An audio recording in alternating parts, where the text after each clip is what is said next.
comme ça. Oui. Il est comment là? Il est énervé ce matin? Oh bah vous savez comment il est, hein. Non mais de toute façon ils sont bons vos chiffres du chômage. Ah, autant que faire se peut, en tout cas j'ai tout sur mes fiches. Va falloir lever le nez un peu de ces fiches, hein, parce que Jean-Jacques Bourrin quand même, enfin vous connaissez un peu l'ambiance de l'émission, il va vous rentrer dedans. Hein. Mais il y a des CRS au moins pour m'aider s'il devient violent?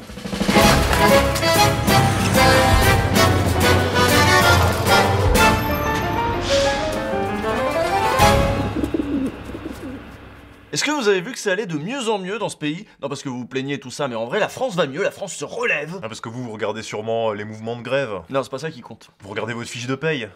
Vous regardez la cote de popularité de Macron, l'augmentation des inégalités, l'état de la planète. Non, mais c'est pas comme ça qu'on mesure. Ce qui compte, c'est le taux de chômage, les blaireaux. Vous regarderiez les matinales de droite, vous le sauriez. Depuis 11 ans, le chômage est au plus bas depuis 11 ans en France. Voilà. Vous nous apportez ce matin une très bonne nouvelle. Et une fois n'est pas coutume, voilà une bonne nouvelle, Nicolas, dans le domaine social. Eh oui, une vraie bonne nouvelle, une forte baisse du nombre des chômeurs. Comme ils disent dans la pub, on est sur une vraie bonne nouvelle. Une vraie. Il n'y a aucune retourloupe statistique. De toute façon, si vous l'aviez pas compris grâce à ces analystes fulgurants, vous auriez fini par comprendre à force de voir les membres du gouvernement ou de la majorité défiler sur les plateaux pour vous dire que waouh, il y a une petite inflexion dans le nombre de demandeurs d'emploi, c'est ouf. Alors Aurélien de Gicles de Glaire-au-Vin, vous êtes député à l'REM de Seine-et-Garonne et récemment, votre permanence a été vandalisée à coups de glaire, justement. Oui. Je n'ai pas pour habitude d'exagérer, mais là on peut dire que le fascisme est à nos portes. Hein. Ce sont les crachats haineux d'une populace en colère qui ne cesse jamais de vouloir renverser la démocratie réelle et véritable. Très bien. Alors Aurélien de Gicles de Glaire-au-Vin, on peut dire AGG.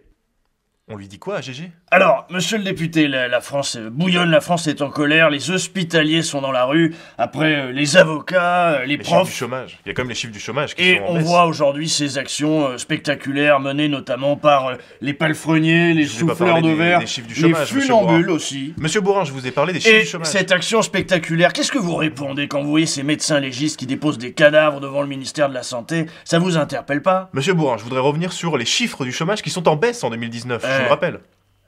Tu m'étonnes qu'ils veuillent qu'on parle du chômage. C'est le seul indicateur qui permet à la bourgeoisie en marche d'être un tant soit peu fière d'elle dans un contexte de chaos généralisé. Ouais, puis comme on l'a vu un peu avant, ça fait aussi super plaisir aux éditorialistes, surtout ceux qui ont des cheveux de droite. C'est en partie grâce aux réformes sociales qui ont marqué la première partie du quinquennat, la simplification du droit du travail, la réforme de l'assurance chômage, la relance de l'apprentissage bien sûr, et plus généralement la baisse du coût du travail entamée, elle, il y a 5 ans. Bon après il n'y a pas que la droite qui se réjouit des chiffres du chômage, je veux dire, d'ailleurs qu'est-ce qui nous dit qu'il est de droite Nicolas Bétou? Ce qu'on peut faire c'est lire des extraits de sa biographie sur Wikipédia. Hein. Nicolas Bétou, il est né le 8 juin 1956 à Neuilly-sur-Seine. C'est donc un journaliste politique et éditorialiste, ça on est d'accord. Et entre 1996 et 2011, il a été directeur de la rédaction des Échos, du Figaro et PDG du groupe Les Échos, pôle média de LVMH, donc Bernard Arnault.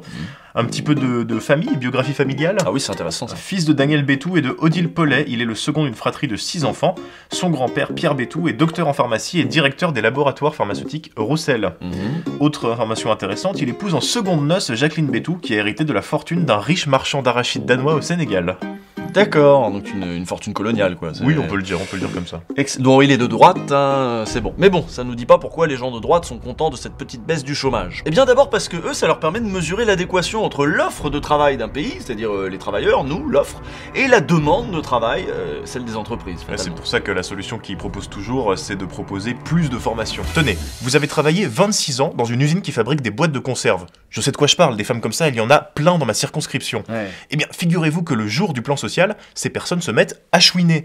Et rien de plus normal, elles n'ont pas de formation. Et ces formations, monsieur le député, sont dans quel domaine? Ça L'emploi, pourrait être- le bâtiment, l'informatique? Qu'est-ce qu'il y a comme emploi en Seine-et-Garonne? Ça tombe bien que vous me posiez la question, monsieur Bourrin, parce qu'en Seine-et-Garonne, chaque jour, et je dis bien chaque jour, Ouais. des chefs d'entreprise viennent me voir car ils n'arrivent pas à embaucher. Ouais. Et notamment, ils n'arrivent pas à embaucher dans le secteur du bâtiment. Voilà, donc ce que vous m'expliquez, c'est que vous voudriez que des femmes qui ont fait par exemple 30 ans d'usine, qui sont usées par 30 ans de travail à la chaîne, aillent soulever des parpaings sur les chantiers, c'est ça que vous m'expliquez? Bah ça dépend, si elles ont fait une formation, c'est bon. Vous voyez, c'est cohérent, monsieur Bourrin. Pour eux, c'est cohérent. C'est à nous de nous adapter aux fluctuations du marché, parce que c'est le marché qui décide. Et l'État est là pour aider le marché. Et si on n'est pas content, qu'on refuse un emploi ou une formation, on pénalise les entreprises qui ont besoin de cette main-d'œuvre. On nique la croissance. C'est pour ça qu'il faut nous radier de Pôle emploi. Cette façon de poser le chômage comme problème central de la société a un deuxième effet. Ça permet de justifier toutes les politiques favorables aux entreprises. Pensez donc, c'est les entreprises qui créent les emplois, on va pas les emmerder quand même. Il y a aussi la puissance publique qui peut créer des emplois. Dans les années Jospin, par exemple, ça s'est vu. Ah oui. Je sais. D'ailleurs, on le voit sur cette courbe, hein. Là c'est les années Jospin. Bon, il y a une bonne conjoncture économique, il y a les emplois jeunes, les 35 heures, bref, c'est la plus grosse baisse du chômage jamais enregistrée. D'ailleurs, ce qui est pratique quand on a la courbe, c'est qu'on peut expliquer chaque soubresaut, regardez. Ça, c'est l'explosion de la bulle internet. Bah forcément, ça pique. Ensuite, sous Chirac, il y a la création par exemple du chèque emploi-service, ou quelques réformes libérales de court terme qui vont encourager les gens à se déclarer, ou les patrons à embaucher. Et là, crise économique, ah bah forcément, ça repart à la hausse, hein, et on n'est pas beaucoup redescendu depuis. En tout cas, certainement pas à des niveaux tels que ceux qu'on connaissait dans les années 60. On voit bien que le taux de chômage, il dépend du contexte économique mondial, du coût des matières premières, des politiques menées dans chaque pays. En tout cas, on voit bien qu'il serait absurde d'essayer d'expliquer cette courbe et ses variations par un taux de fainéantise des gens qui changerait d'année en année. C'est pourquoi je vais essayer de le faire. On voit bien que les Français, à partir de 72, ont un gros coup de flemme. La télé arrive dans les foyers, d'où un nombre important de tirs au flanc, les gens préférant rester chez eux en pyjama sur leur canapé. Mais en 90, ce qui leur a encore plus donné envie de ne pas chercher de boulot, c'est une nouvelle émission créée spécialement pour les chômeurs, Motus, et là, regardez l'effet sur la courbe. Fait intéressant, Motus s'est arrêté en août 2019, et bien sûr cette année 2019, le taux de chômage a baissé de 3,3%. Bon, un autre effet de l'omniprésence du chômage dans le débat public et de tous ces discours sur la mobilité et la formation, c'est de désigner les mauvais pauvres, qui sont pas assez flexibles, tout ça. Et vu qu'ils sont des mauvais pauvres, ils méritent qu'on les punisse en leur coupant les allocations. C'est pour leur bien presque, c'est pour les foutre au boulot. L'allocation spéciale, c'est-à-dire les fameux 90% pour cause de licenciement économique, qui concernent 174 000 chômeurs et coûtent 6 milliards par an, deviendrait dégressive et diminuerait de 3 mois en 3 mois pour inciter à la reprise du travail. Ceci pour le principe, car les modalités techniques d'application seront discutées entre patronat et syndicats. Or, les premières victimes du chômage, ce sont pas les comptes publics ou l'économie, ce sont les chômeurs eux-mêmes. Mais les rendre responsables de leur sort nous permet de les ignorer en toute bonne conscience.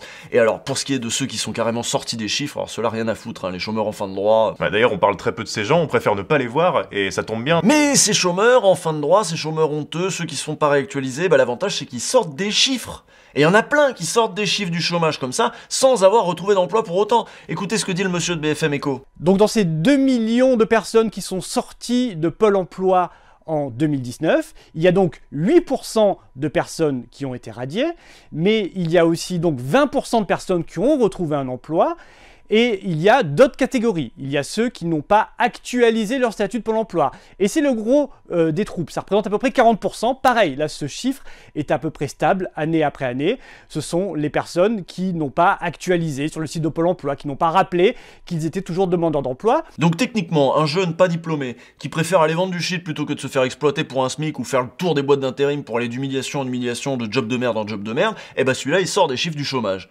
Ça nous montre bien que les chiffres du chômage, c'est pas la mesure la plus pertinente pour voir si ça va bien ou ça va pas bien. Et puis chaque État, chaque institution a sa propre manière de calculer les chiffres du chômage.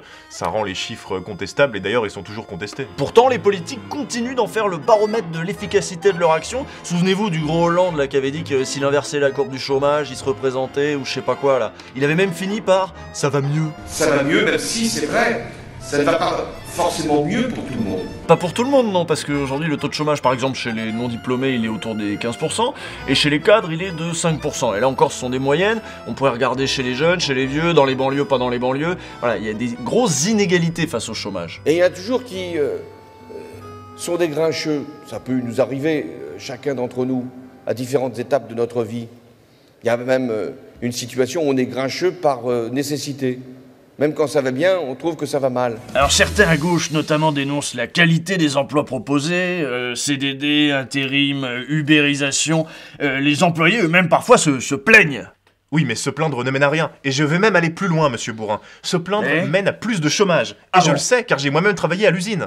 Ah oui, vous avez travaillé à l'usine. Aurélien de Gicle de Glaire-au-Vin, vous nous dites aujourd'hui vous avez travaillé à l'usine. Tout à fait. Dans l'usine de mon père, j'étais DRH. Eh bien, je peux vous dire, monsieur Bourrin, que ceux qui se plaignaient, je les virais en premier. Parce qu'à un moment, Bon. Donc se plaindre mène au chômage. Exactement. C'est logique. Et c'est peut-être ça l'intérêt principal du chômage de masse. Oui, parce qu'on vous a montré les chiffres, à un moment c'était 2 ou 3%, donc quand on reste autour des 10%, même à 8,5, on reste sur du chômage structurel. Voilà, et ce chômage de masse a plusieurs effets, il permet, donc on l'a vu, de peser à la baisse sur les salaires, de constituer une menace contre les travailleurs, il permet de stigmatiser aussi les pauvres, hein, s'ils sont au chômage c'est de leur faute, donc ça justifie toutes les politiques contre les pauvres et toutes les politiques aussi en faveur des entreprises. Le chômage a de nombreuses vertus. Bon, en conclusion, n'oubliez pas que le taux d'emploi ne mesure pas le travail qu'il y a à faire dans un pays, mais le travail que l'État et les capitalistes main dans la main ont décidé de nous imposer.